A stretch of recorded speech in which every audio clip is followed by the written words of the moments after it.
Hi, this is Judy of Divina Cucina. Welcome to my tiny Tuscan kitchen. It's 6 o'clock, so we're just going to get started here. Today I'm going to make a dish which travels. It has different names in different towns. It is made with a chickpea flour. These are ground chickpeas. It's gluten-free. And I think in America, well, for Indian cuisine, it's called besan, B-E-S-A-N. And in Tuscany, it's called farina di ceci, chickpea flour. And it's a little, this is like a little powder. It's very dusty, kind of delicate and yellow, a little bit yellow colored. Hi, Maria, ciao. So the chickpea crepe, the Cecina, is the name here in Tuscany, is usually not really a street food like in street carts, but it's a snack you get around 5 o'clock in the afternoon, and bakeries that make breads and pizza, flatbreads, things like that for snacks, everyone would walk by those bakeries about 5 o'clock and they would make the Cecina. And it's made in this beautiful, I have a small home version of this beautiful, it's actually quite heavy. It's hand hammered, and I usually just keep it hanging up in my house because I like to look at it. Big, heavy, like a pizza pan. This is specifically for the Cecina, and they do it in, it's nice if you find a place that has a wood-burning oven. Otherwise, just a tradition, the bakeries, they have those flat ovens that get really, really high heat. So you want really, really high heat like for a pizza. So this is going to be, I've cranked my home oven up to about, what would be 500 degrees, as high as you can get it, 475 or 500 degrees. And then if you can also use your broiler to get some of that. What would happen in a pizza oven is that with the wood-fired ovens, they also have radiant heat coming from above. So the grill kind of finish on it will come from putting your broiler on. This recipe is really cool though, because if I'm in Tuscany and I eat it, and there is a town called Cecina, that's where my husband grew up, on the coast every summer with his aunt, but that's not the same thing. When you go up the coast, when you get to Liguria, this is called farinata, and when you go to Nice, it's called Socca, S-O-C-C-A. And usually the bakeries have pans that are like, let's say this big, like this big. They're huge, huge, huge pans. And Nice, which is where you would find the Socca, was originally Italian, so that's one way you could trace the recipe, why we have the same recipe in Italy that they do. It's famous in France as a street food also. So what I'm going to do, because the batter has to rest, the longer it rests, kind of the nicer it is. When you read recipes from people, I originally learned that it's 1 part flour to 3 parts water, for the kind that we do in these big crepe pans. Now this also has a 20-minute cooking time. It's not really thick, it's kind of thin. And, it's kind of like done in a pizza oven. That's the idea here. So I made this, some people say 12 hours even, but I think 3 is fine. And I've done it with less, but you should always practice and try things. So this is just a very light crepe batter, kind of. And right now it's been sitting here. I don't know if you can see this. I'm just going to move this again. It's my little trick here now. Okay. You see that? It's got some bubbles on it. Okay. So I'm going to remove the bubbles with a spoon. Okay. Hi, Robin. Just saw you when I walked over here. I'm going to stay kind of near my sink. I'm going to just come across the top here and remove all these bubbles. So I actually made it with a whisk too, which I think creates bubbles. So let me just get rid of these. I don't know how much of a difference it makes, but there's all these things that are like tradition, and you don't know if people just do it from because grandma said so, or if it really makes a difference. I think, in a lot of things too, if you get air bubbles in it, if there's bubbles in the batter to start with, then you would have bubbles when you cook it. So I think we'll probably want to avoid having any air bubbles. Okay. So we're going to start by cooking the batter I prepared 3 hours ago. And what I didn't do already was I didn't whisk in my olive oil. So this is just, I do grams. So I weigh everything, there's ratio. So I have 250 grams of flour to 750 grams of water. And then I'm going to add about a nice big tablespoon and a half of extra virgin olive oil into the batter itself, okay? And I'm just going to stir that in. And then the pan is also going to have olive oil in it.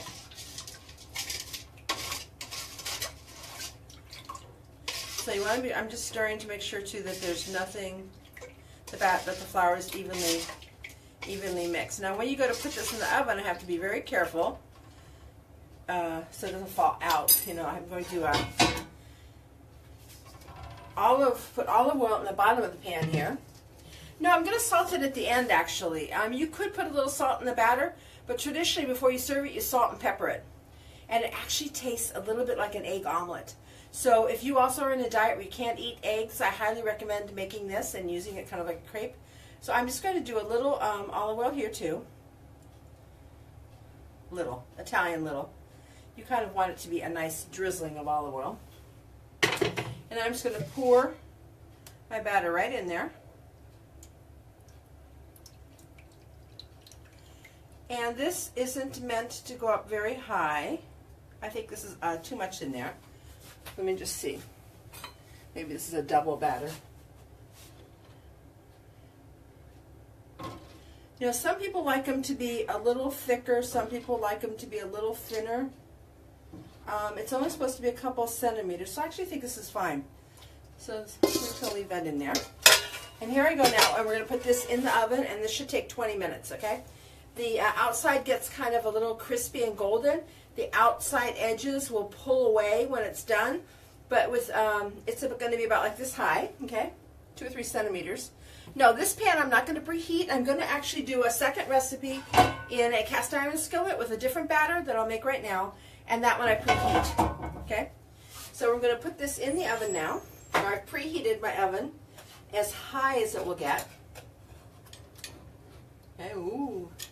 So this is where my old waitressing skills come in walking with like full dishes and stuff. Okay? Slow movements or it'll splash out all over the place and you don't want that. Okay.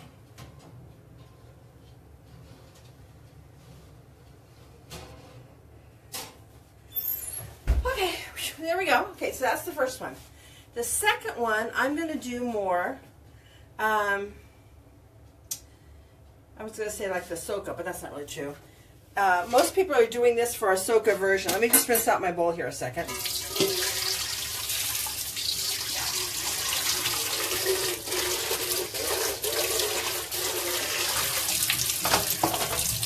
I think I'll do glass so you can see what I'm doing.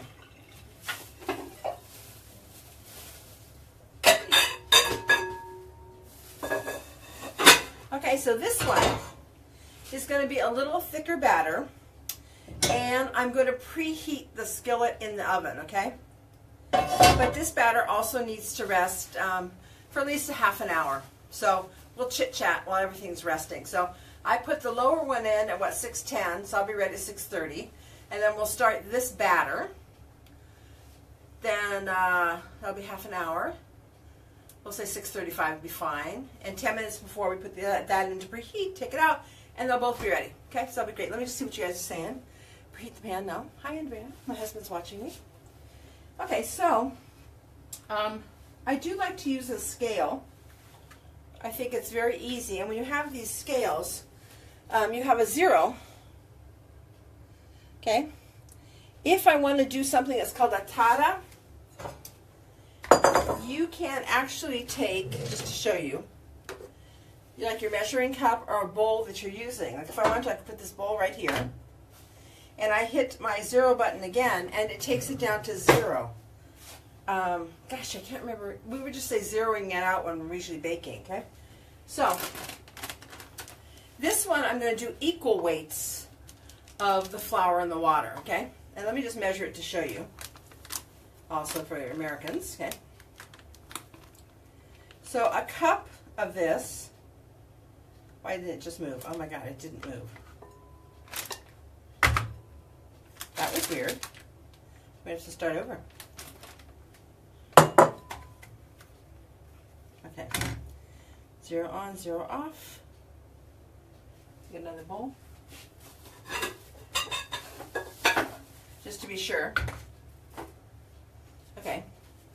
So that says 0. That was a cup of flour. Why isn't it weighing? Isn't that funny?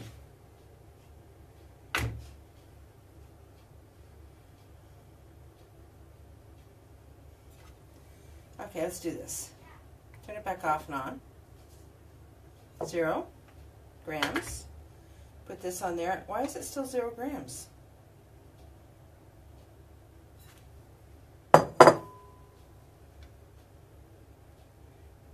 Okay, 0 grams. Put the bowl on it. And it's, oh, you know what? Maybe because it's on the stove. Maybe it's not getting a good read, okay? What is it? Eden? Oh, Tata. Well, yeah, I would say Tata. Okay, so it didn't work because it was sitting on the stove. Okay, so 0 grams. I put the bowl on. The bowl says it's 1.2 kilos. Hit the button again, and it goes down to 0. Supposedly. It's being possessed today, you guys.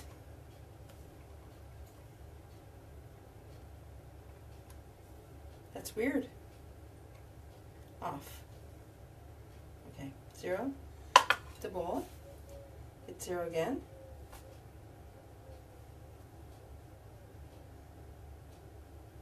Okay, nope, now it's on. Now it thinks it's water, milk, weight. Okay, now it's at weight 0. So that 1 cup of flour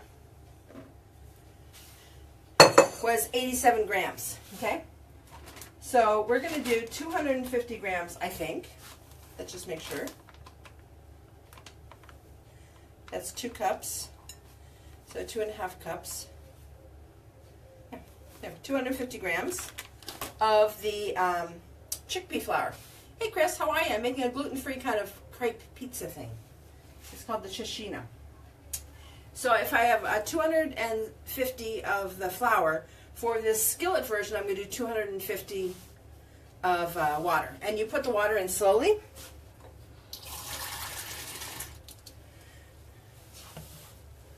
I might actually use double that because I think in the American recipes, people kind of use equal amounts of flour and water, so it'd be 2.5 cups then of water, which would be a 2-to-1 ratio in weight. It gets confusing. So I'm just going to add, here, let me come up here. Add flour slowly. That was a cup, so I'm going to start by mixing just the 1 cup in, and it's going to be 2.5 cups of flour and 2.5 cups of water. Whereas for my first one I did, it was like 3 cups of water. Okay, so that's nice and thick. We're going to keep going.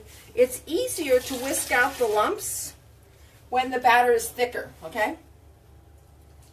So if you threw all the water in at once, it would be easy to lump it.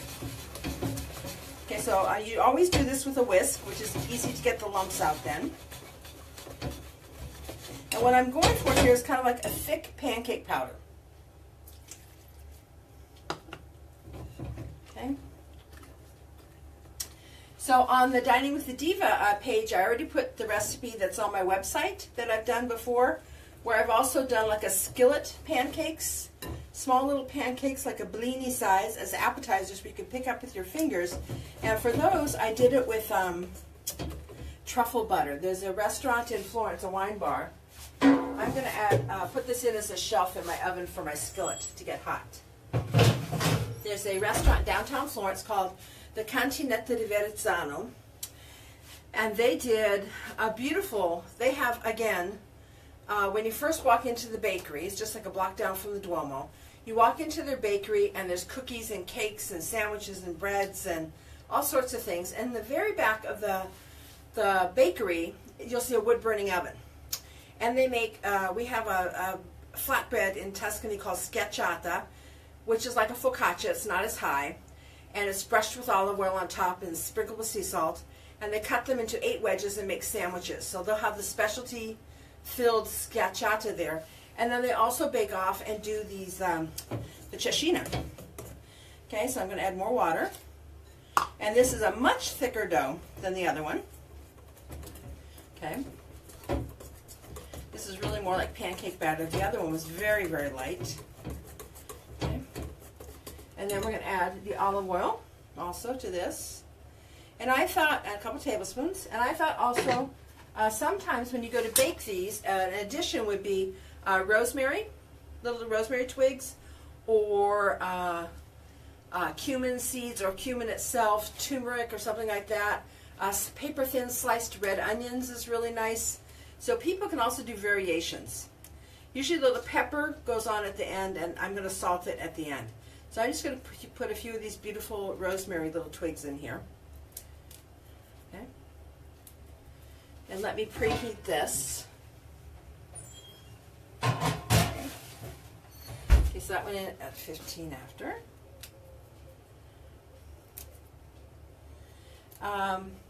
So anyway, at the Cantinetta di Verrazzano, they've done this with, they cut it into a wedge as one of their appetizers in the wine bar, which is next to the bakery. They cut it into wedges, they spread it with truffle butter, put sliced prosciutto, Parma ham, and then some arugula leaves, and roll it up, and you eat that as an appetizer. It is really, really incredible. So again, if a lot of times people have trouble when people say they're gluten-free, but it's really no big deal. You can do it. You can just find these great ingredients, and it's food for everybody. You don't have to make 12 different recipes, okay? So see, this is a nice thick batter. So now it needs to rest before we do this. Okay. Hi, Angela. How are you? So have you guys been thinking about what I should make next? Ciao, Dana. This is going to be a lot of sitting and watching because I'm only doing one recipe today. We were very lucky. It rained yesterday, so it cooled off. But I am standing in front of like an 800-degree oven, so it is rather hot for me. Did I add the olive oil here? Did you guys see me? Did I add the olive oil to this one? Let me see if anybody's watching. Ciao, Angela. Allison, did you see me put olive oil in? It's kind of hard to tell in this right now. I also have another version that I've done. Maybe I could practice with this right now. I don't really have 6 million kitchen things, but I have things that are quite versatile. I have this beautiful French crepe pan. It's also cast iron. Let me just show you this. Okay, I'm going to heat that up now. And I use that for making my pancakes, and I use it for cooking my flour tortillas for my Mexican food. It's raining in Chile. Oh, yes. Okay, thank you very much, Margaret Mayer. I thought I did, but I couldn't really tell. So I'm going to preheat this cast iron skillet and show you on top of the stove when I can make pancakes or like the crepe. Let me just see if I have...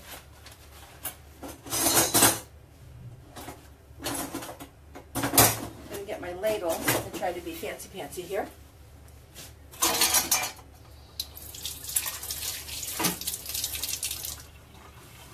So have you guys had the Cecina or the Socca? Have you been to Nice or anywhere else in Liguria? Ciao, Tom. I'm going to lightly grease this. Okay.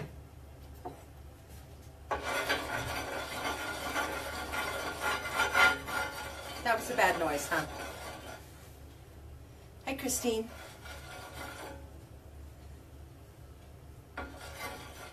So, we'll just wait a minute for this to be ready. Probably spread it with like this. So yesterday, one of my friends from high school came, and I did a market tour for her and her son. And usually when people, come and do my market tour, of course we only eat Italian, but in the Central Market now upstairs, they just opened up a Chinese stand, and really Chinese. The girls don't speak Italian. There's one, the salesperson at the cash register speaks Italian, but the ladies who are there making the the fresh dumplings, and this other thing I just had. Don't speak Italian, don't speak English, they only speak like Chinese. And they sit there and they make the dough for the dumplings. And they made this thing, I can't remember the name now, Jiangbao? No, not bao, because that's bread. Jiangbing. And using a large crepe pan like this, they made a large flour crepe, which then they broke an egg onto and broke the egg and spread the egg almost exactly like they did the crepe batter. And then they flipped it over. And then they did like a hoisin sauce. And then they put down a big fried wonton chip, like a whole sheet of fried wonton, shredded paper-thin slices of beef and pork, green onions, more hoisin sauce, another layer of the fried wonton thing, and then they folded the crepe over it first this way, and then this way and that way, and made a packet and then cut it into 4 pieces. And I guess it's a breakfast crepe in China, that's street food, and it was really yummy. And they made we ordered pork dumplings that were, made to order for us and steamed for us, that were right there, and they give you the basket. It was really nice. Is the weather cooler? Yes. Yeah, so this, the cast iron skillet thing, I think is going to be nice. It's going to be a little thicker. The chickpea crepe that we usually get in Tuscany is a little bit thinner. And where was I? In Liguria, they do a thing, and starting in Livorno actually, they do a thing called Cinque. And near the Central Market in Livorno, you can go right across the street, and there's a place with no sign, but it has those little plastic string curtains, and you walk in there, and it's actually kind of a soft bread baguette filled with the slices of the chickpea crepe. So it's called Cinque, and what that was like 5 cents of bread with 5 cents of the chickpea crepe. And the chickpea crepe is really high in protein, so it's a good pick-me-up kind of for somebody that can't afford to have meat. Let's see if this is getting hot now. It's not on. Wait a second. Oh, because I didn't turn it on. How silly. Be sitting here talking all day. Okay. And so they do that. The other thing you might see sometimes is, and again, you could see the recipe from that comes in Italy, down in Sicily, is called, they have panelle. And what you do is you mix the chickpea flour into the water and cook it like polenta. And while it's hot, you pour it into a mold, and as it chills, then you can unmold it, slice it, and you deep fry them. And I have that on my website too. They're called panelle, P-A-N-E-L-L-E. And the traditional, let me see if I have a plate here. The traditional way to make them was that you would take the back of the plate. See this circle right here?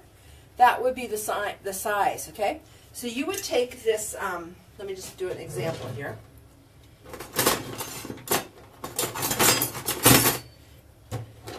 You would take like a offset kind of spatula, take the batter, the polenta, and spread it right in here and spread off the excess. And then you stack your plates one on top of each other. And basically also by the time it hits the ceramics, it's chilled. And then this pops out and you can cut it into half or quarters, that little chickpea polenta, and deep fry them. So, oh, it's really good. And in Palermo they make sandwiches out of that too, but I like them just as finger food, as an appetizer. I know a lot of people don't like fried food, but when it's done really well, I think it's really fabulous. So panelle would be the cooked polenta with the chickpea flour. And I think in Nice, that's called panis, where the same thing, they make like the polenta and they cut it, I think, into little sticks, and then they fry it. Yeah, it's the same thing, Mary James. We have so many things in common. So Mary James runs cooking programs in Provence, and she's bringing a group over here to Tuscany. I think it's interesting how similar they are. And I'm not sure how far Italy went. I know Nice was Italian, but I don't know how far the border of Italy originally was into France. So let me just try this now, doing a little crepe here. Let me see. I used to have my crepes thing here, but I haven't done it in a long time, so I'll just use the back of the, we'll just pour it in the center here, and then I'll spread it. And I think the Indians also do a chickpea kind of crepey thing. I think I'll just use this offset skillet thing and spread this out. So we want it to be nice and kind of thin. So I think the recipe is really versatile and international. So when you start looking at these, chickpea flour is also really good as a batter to dip vegetables in. So if you look at Indian recipes of like cauliflower and things like that, batter fried with chickpea flour, it's fabulous. So this is working really well here. And when you see on my website, I just made small, like dollar-sized pancakes to make as a little appetizer with the truffle butter, which is really nice. So I'm going to let this dry a bit. Come see what you guys are saying. Cheshi, oh yeah, Linda? The proteiners have some, estrogen in chickpeas. Well, that's a good idea. We should eat a lot of it then, huh? That was very smart, Linda. So Linda's down in Sicily. So you guys, when you start watching everybody, this should really be like a bonding club. Linda has rental properties on the east coast of Sicily, down by Ortigia, and I think Noto. Okay, so I have to go down and meet her. Okay, so this looks like it's already cooking, which let it go a little bit longer. I like it's nice and done. So let me get my cast iron skillet now out. Ooh, ooh, ooh. It gets really hot and smoky. I'm doing this because I love you guys, huh? So there's the cast iron skillet. We're going to grease the bottom of this. Thanks.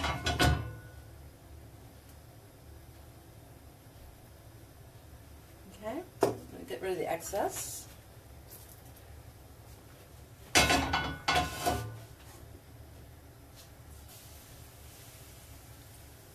Like a giant kind of pancake. I think this will take like 2 ladles.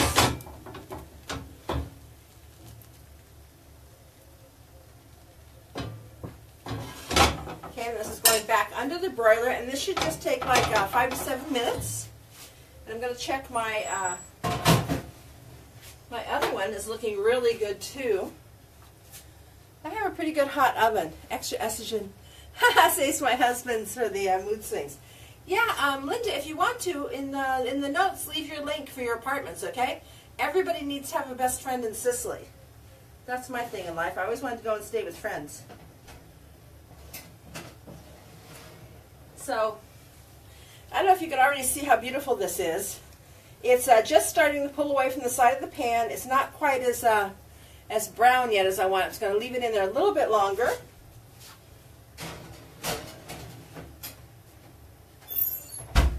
Oh, let me flip this one. Got a lot going on here. Okay. It's like pancakes, the first one's not so pretty. Oh, Linda, how are you? How's the radio show? Huh? Come stay. I'd love to cook. I love to cook, Linda. I cook all the time. I love to go to the market. I love to hang out. I love getting recipes from everybody. I haven't spent enough time down where you are because I usually keep going back to the West Coast now, but I'm overdue for a coast to coast again. I really do. And then my big thing is whenever I go somewhere, touring with somebody who lives there is always fabulous. I went 2 years ago and went and did the, my friend was harvesting, she has a pistachio farm on Mount Etna, and that was fascinating. So we actually went up, we didn't harvest pistachios, that looks so dangerous. On the lava flow of Mount Etna are wild pistachio trees. Wild pistachio trees don't grow pistachios, so the people have to graft on the branches of the fruit-growing pistachio tree to the wild pistachio tree in the lava flow. And so these guys have bags around their bodies, and they're climbing on these shards of volcanic rock up into these wild trees, in the trees, harvesting the pistachios. So if you think pistachios are expensive, you're crazy. The amount of work it takes, and plus they only get pistachios every other year. So this is another pistachio year right here, okay? So I'm going to watch this. So this is already it kind of looks like a little flour tortilla, like this. So this is the kind you could easily do too. Like put the truffle butter on it, cut them, and then just like roll them up. That would be really easy. I love these little crepe pans. They're so good for so many things. Let me do another one. This kind of batter's kind of thick, but it was lovely.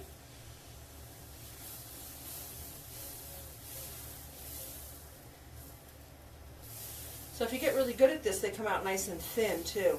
And I think this is what the Indians do, right? I should ask my my friend Ragaman. He goes in those Indian restaurants and have that big rolled up little creepy thing. This cooks really quickly now. It's getting some good air bubble action down in here.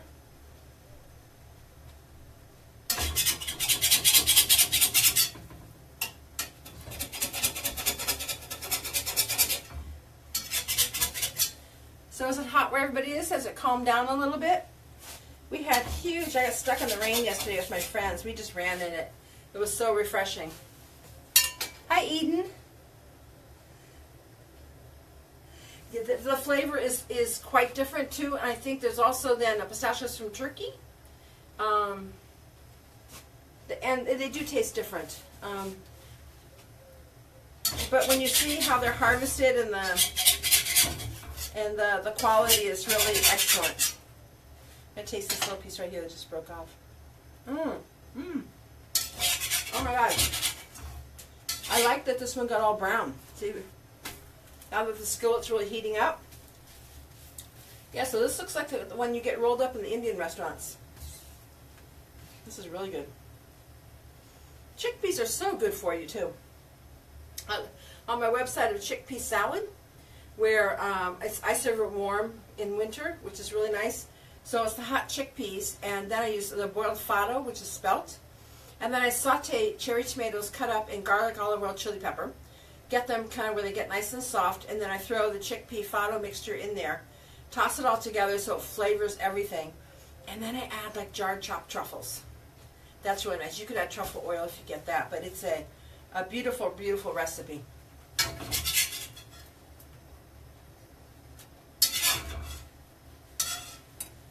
Now I've got a huge one going there. Okay, I'm going to turn this off. I don't need 6 million of these. But this one was nice and thin now. Can you see how thin that was? So I could even like make like a burrito kind of thing in there. And look, see, doesn't that remind you of that Indian one you get? That's kind of bright. My sun right there is with the light. It's really bright. And then this one is more like a flour tortilla, kind of a crepe. Now let's see how our oven ones are doing. Get rid of all this. Look at that smoke, man. So I do have the broiler on, okay, for the, I have the cast iron skillet one above. Oh yeah, look at this. This is really beautiful. I think it's getting more and more golden now, okay? So I just think this needs a little bit more to get kind of, I like it crispy around the edges. That's doing really well. And let me see this. Yeah, that's doing well too. So I may switch where they are and move one up and one down. Yeah, I saw it was like 45 degrees in Sicily. That was insane. Turned off the oven in the middle of the night. So do you even go outside? There's a little fly right there. Did you even go outside, Linda, when it was that hot? Because in Italy, you know, we don't have a lot of air conditioning or ice cubes, so it gets kind of stressful when it gets hot here. So I just think we need a couple more minutes here and we'll be fine. What should I do next? I'm trying to think. I'm craving kind of like a dessert, personally. We've just, the bell peppers are beautiful right now. I just bought a couple of bell peppers. And these I'm just going to roast on top of my gas flame. And then put them in a plastic bag, which makes them steam. And then peel off that paper-thin little skin here, which is sometimes what people have a hard time digesting. Cut it open, remove the seeds, and then I'll just pack them in oil and use them as at the table for anything I need. Another thing I love to make with this is a recipe I got from Puglia, where you cook bell peppers with chili peppers. And the first chili peppers are just coming in now. So it's a condiment that you make called plic plac. And it's from Puglia, and that was really good. So I'm kind of waiting for summer to click over. We're having a horrible drought here right now. So a lot of places the olives are falling off the trees and the grapes are tiny. So I'm not sure how all the harvests are going to be. The wheat is fine. People have been harvesting the wheat. I think Sunday we're going to go to they're having a festival for a threshing. So they're bringing out the old threshing machines so we can see that. But now July's over, August is here. It gets kind of crazy. Already trying to grocery shop and everything. The kids are out, so they're just kind of like hanging out, you know, and so we have a lot more people hanging out, getting in the way. Shopping here is insane because it becomes like, you know, when you go to the mall and there's 6 million people, except here 6 million people all want to talk to each other. So today was the Wednesday market, and the outdoor market is kind of like the mall comes to you. So I just kind of stay in the food section. So we got the fresh peppers and some nice small eggplant from my local farm, from Erica's farm. Some nice eggplant, which I've been making baba ganoush, which I really like. But this week I want to make, I was just mentioning on my blog, kind of for me, going on vacation means cooking food from other places often. I feel like I'm somewhere else. So I'm going to think I'd make Barbara Tropp's strange flavor eggplant, which is done with, I think, garlic, olive oil, chili pepper, and then brown sugar vinegar, I think. I can't remember, but it's really nice to eat cold too. It's like a spread. So it reminds me a lot of the baba ganoush, but with oriental flavors. Probably has ginger in it, and the brown sugar soy sauce. Yeah, and a little heat. So that's what I saw. I think I'm going to make this to just have like on crackers and do Chinese in that. Maybe go pugliese with my bell peppers. And that'll be fun. And then I got, also from the farm, big, beautiful carrots. Got a whole bunch of carrots. And I've been oven roasting the carrots. So I just peel them. And I like to cut them in half and cut them in narrow strips, like little fingers. Oven roast them because there's a lot of crispy service. And for me to be foreign about that now, I'd probably do a nice little tahini sauce on them. I usually just eat them with salt and olive oil, and they're killer because these carrots grown on a farm are like eating candy. They're so very good. They're really good. So I got a whole bunch of those at the market. Let me just double check again here.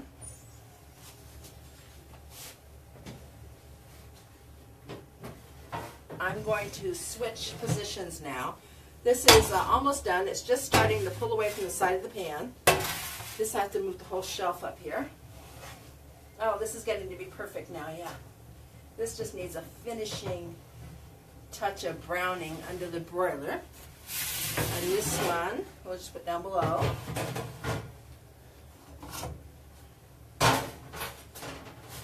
Okay, just a couple more minutes and then they'll both be done. That'll be great. Hi Melanie, how are you? Almost done here. So we're doing chickpea flour things today. I was just playing with the crepe batter and made a very nice thin, kind of a rolled crepe. And the first one I did a flat crepe. So you can also make these, you know, like pancakes. So this has no flour, no eggs, nothing.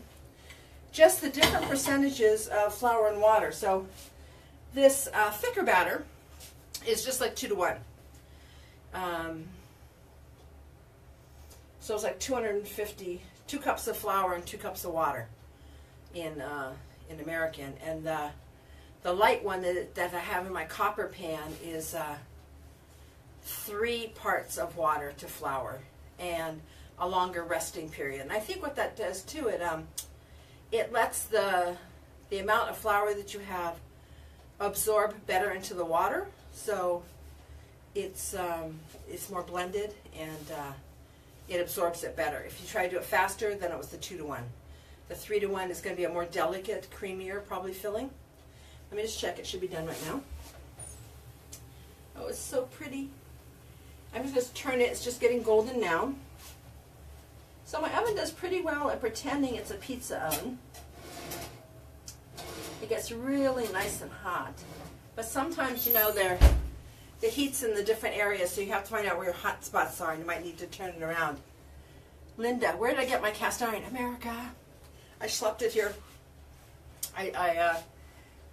Well, this one, actually, my crepe pan, I brought it at a kitchen store in Florence, a French crepe pan, and it comes with, actually, I don't have it here right now, but like a little, the crepe spreader, a little stick like this with a stick coming up, so when you put your batter down, you spread it just paper thin on top of that. So this was a French cast iron crepe maker that I got in Florence, and my old pan I brought from America, and then I actually was kind of dumb and did a Kickstarter and got this really beautiful one, but the handle's too long. Heavy, beautiful, rounded edges. It cooks beautifully. This is from Australia. The man who invented Footy Technics knives invented this pan, and it's called Solid Technics now. Made in Australia, Australian iron. It's got a little Australian map on the bottom. And it was beautiful, and I donated. I don't know what I was thinking, because by the time they sent it to me, it cost a fortune. But it is a beautiful pan, and those are kind of things that are investments, like Le Creuset, buying really nice Le Creuset. I don't think you need a whole set, but the casseroles are really nice, and now I'm seeing cast iron coming more and more into my cat's here. She's hungry. Ciao, Woody. Want to come say hi? She's a cat we don't actually pick up and touch, so otherwise I'd introduce you. Okay, this is beautiful now. So here is my Cecina. Can you see the nice brown edges, and it's got gold on top now? That's really gorgeous. And let's look at the other one. In my cast iron skillet. It needs more on the top, so I'll put that back up on the top in a second. This one turned out really beautifully. So basically, it pulls away from the side of the pan here. That's how you know it's done. So this was lightly greased. I'm going to let it cool before I actually cut it. Okay? Yeah, it's really nice. Le Creuset, yeah. Oh, outlet shops. Oh, don't even talk about that. How fun. Actually, one of my, I have to go look, one of my old-time family grocery stores, kitchen shops in Florence is going out of business. Yeah, and they have some beautiful copper pots that I need to go look at. I do love copper. I have a few copper pans. I have one from Naples and two I got from America.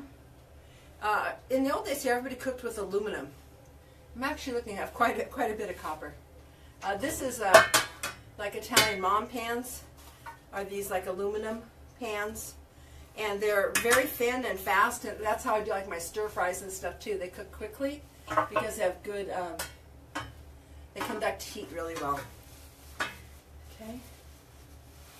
Let me just see how this is doing.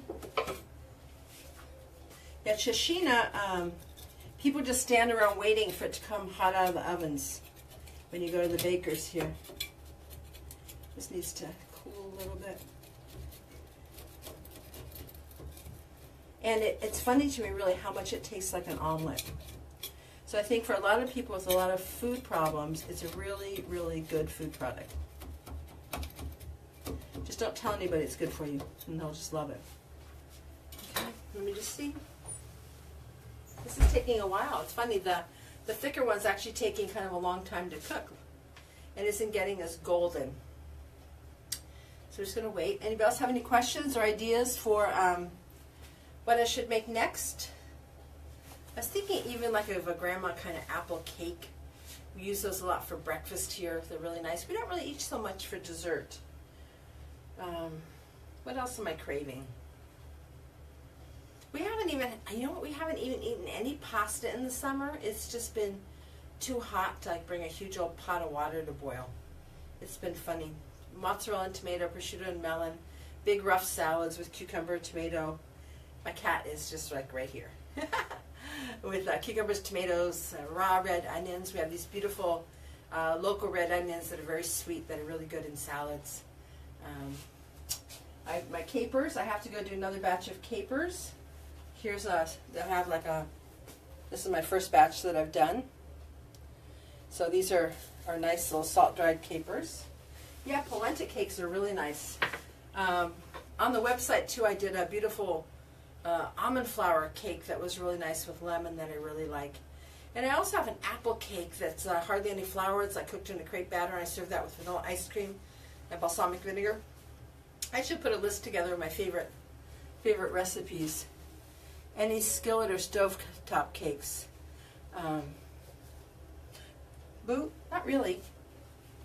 I'm trying to think what I do in a skillet. I do cornbread in a skillet, but I usually finish that in my oven.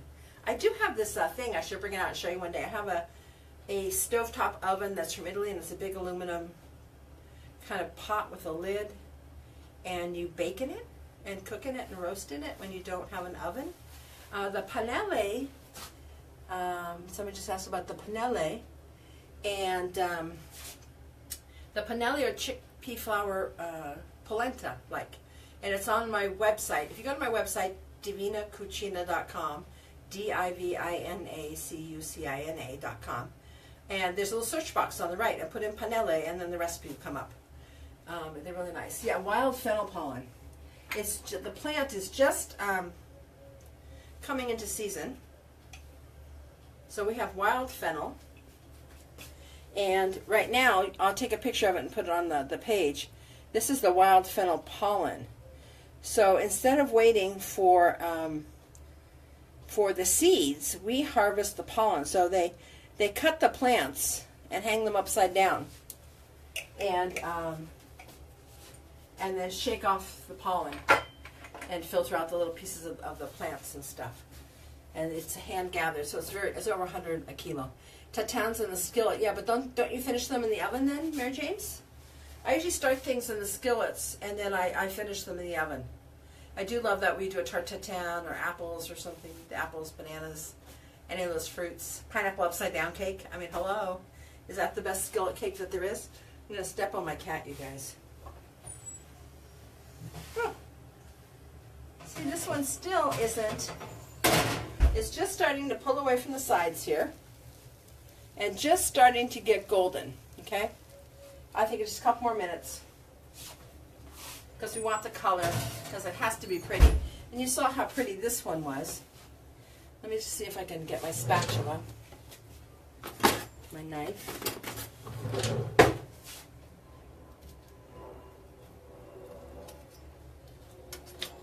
This one still feels a little soft. Look at that. Okay, a little soft in the middle there.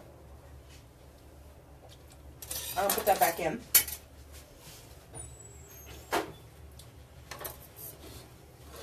It's like a cake, you know?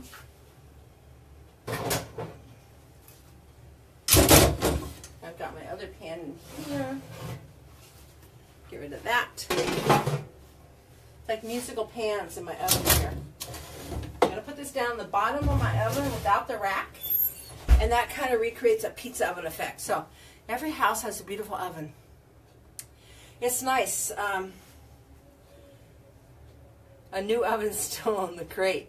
Stovetop options. I'm trying to think when I make stovetop desserts.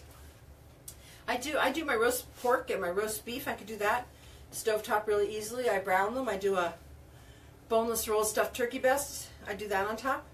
Maybe I can show you that. That's a really good idea. And it shows you how to kind of, we call it arrosto morto. It's a dead roast. It's not moving, so it's not spit roasted. And it's done in like a braising pan with a little lid on it. And you brown it in olive oil with garlic and rosemary. And then I'll brown the meats. Usually splash it with a little wine and put a lid on it. So besides, that creates a little moisture, so the meat stays really moist and tender. You know how dry turkey breasts can get. And then you take off the lid and let it finish cooking. It takes about 40 minutes covered for like a turkey breast this big, and it's got, what do I usually put? Garlic, sage leaves. I kind of do like a porchetta, fennel pollen, black pepper, salt, my Tuscan herb mixture. Roll it all up, tie it, and then brown it, splash it with white wine, cover it, cook it, probably 40 minutes, and then take it out, slice it, and serve it with the pan drippings. So it's a rosemary, garlic infused white wine gravy, which is really, really lovely. Martha, do you remember that? Ciao, Carlo. Do you remember it? I used to make that turkey one all the time. That's one of the things I taught for Syracuse University, their study abroad program for years, and we did a once a week for 4-week program. So we start off like opening cans, and we do like the tuna and bean salad, a fresh tomato sauce, a canned tomato sauce with garlic, olive oil, chili pepper, which we call arrabbiata, which is, you can eat that 27,000 times and never get tired with it. And we made a fruit salad with white wine, Macedonia, which is also on my website. That's really good. It's kind of like, they call these things mangi bevi, where you eat them and then you drink them. So if you think about sangria, it's mostly, you know, the alcohol. Here, this is fruit salad, so you take like, you know, a couple pounds of fruit, cut them up in little pieces, sprinkle it with sugar, and that brings all the juices of the fruit out of the, fruit, and then you cover it with white wine. So it really needs a lot of sugar because the sugar is going to sweeten the wine like a sangria. And then you eat the fruit, and then you finish and you drink all that beautiful fruit juice infused white wine that's really, really lovely. Yeah, the arista, yeah. The arista can be done that way too. And the arista we do with rosemary, sage, and garlic, and then the white wine. And, you know, a lot of these kids, when they came and stayed here, they didn't have ovens. And a lot of Italian women don't use the ovens because they have gas stovetops and electric ovens, and electricity is really expensive. So they tend to do that. You could do the garlic and still store it. You know, if you use enough salt, the garlic dries and it doesn't go bad. What my girlfriend Erica is doing now is that she's, oh, that's hot. I'm going to fog up my glasses. She actually cuts it up. See, it's almost, this one is actually kind of dry looking. I don't think it's as pretty at all. But we'll see. I'm going to let that one down there go for a minute more. Let me just see this. Yeah, this is done. And then you want to serve it, when it comes out, you want to serve it with black pepper. So, I don't know if you like eggs in your pepper. Black pepper, I had already lightly salted it. If you have, I just left my catered, and I left my pepper mill at somebody's house. So, I have to buy a new pepper mill now. So this one came out drier. Also, if you think about it, it had half the amount of water in there. It's not sticking to the bottom of the pan, which is good. I've got a cutting board here. Let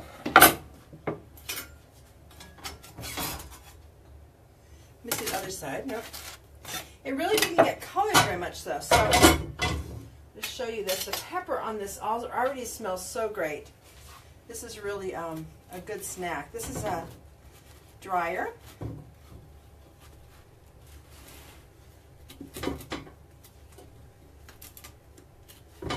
Quality control here for you. Make sure it's okay.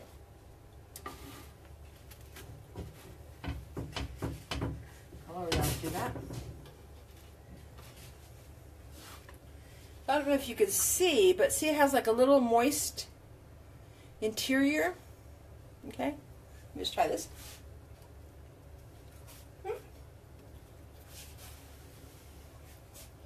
Still a little creamy on the inside. And this one I put rosemary in. I still think I like my other one better because it's moister. Pepe, ciao.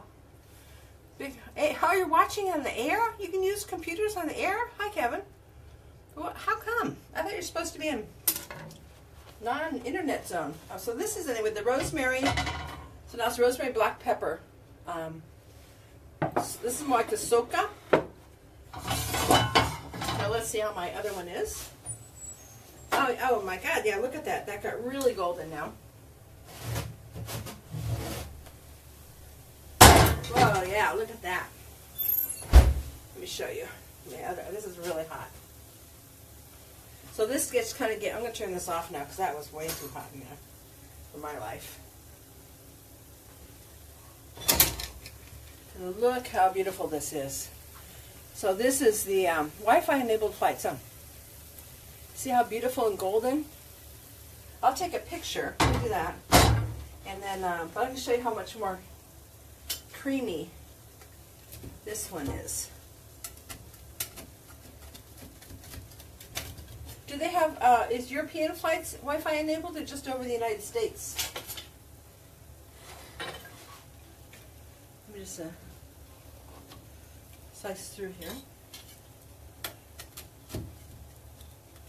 Yeah, this one is still kind of creamy in the middle. I think I need to let it sit a little bit.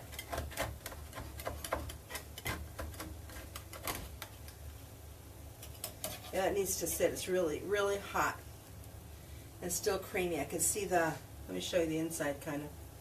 It really kind of does look like a little scrambled egg on the inside. I don't let that cool. That's really too hot. Ah, wow, this was really hot. I don't know what I was thinking, but it was a good idea anyway. So that was our Cecina in a couple of different ways. The classic recipe I have on the website. If you don't have one of these copper pans, you could use the cast iron skillets or just like a little tart pan or a crepe pan or something. It works. Really, really, the secret is the hot oven and not making it too high. So it's better sometimes to do 2 batches that are thinner than 1 batch that's too thick. Like I'm wondering if this was a little bit too much for this batter right here. When it sets up, though, it'll be cooler and set up. I could cut it better, but maybe it was just a teeny, teeny, teeny bit, a little thick. See? But no, it's about right. See, can you see that's not really thick? It's just so hot right now. So here's the less flour one is really kind of drier. It's a little soft in the middle, but it's not creamy anymore.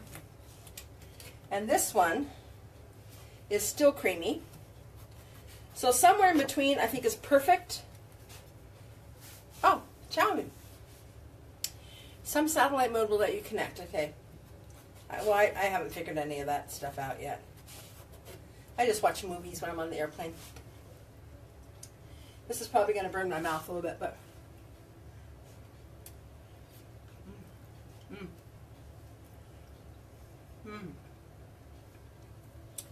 I think this one with the more water is my favorite. A little creamier. Hi, Kevin. Yeah, you have to, when you have the cast iron skillets, what you usually do is, what I've learned was you heat them over the stove with a little bit of olive oil, like 2 tablespoons of olive oil, and then you have kosher salt. And you rub with dry paper towels and the kosher salt. You rub, rub, rub, rub, rub, and that takes off like the rust and everything. And then when they've been like cleaned like that, you rub them with oil, and you finish them in the oven, and that recreates the patina on your pans. Let me see what Kevin said. Oh yeah, the salt is like, it's like, let me, oh look at that. Push up, can I see that? No, I can't, never mind. Yeah, salt and oil, that's what we used to do at the hotel I worked in. It creates a natural graphic in the paper, lots of paper towel, hot oil, and then the salt cleans it up. Every once in a while, this cast iron one would just get rusty because Andrea doesn't know how, Andrea does my dishes. And he would wash them and leave it wet to dry, and it would get rusty. So I would just put it back on the stove, get the olive oil, salt, clean it, and then I told him, don't, you know, I'll wash my own cast iron pan. Not overnight. Oh yeah, well I'm writing with Jasper all the time now. Oh, with Dwight's wine, how fun. Well, that's really great. I'm so glad you got the wines there now. I think Jasper's coming next year. I think we're doing Puglia, which I really love. I'm really excited about that.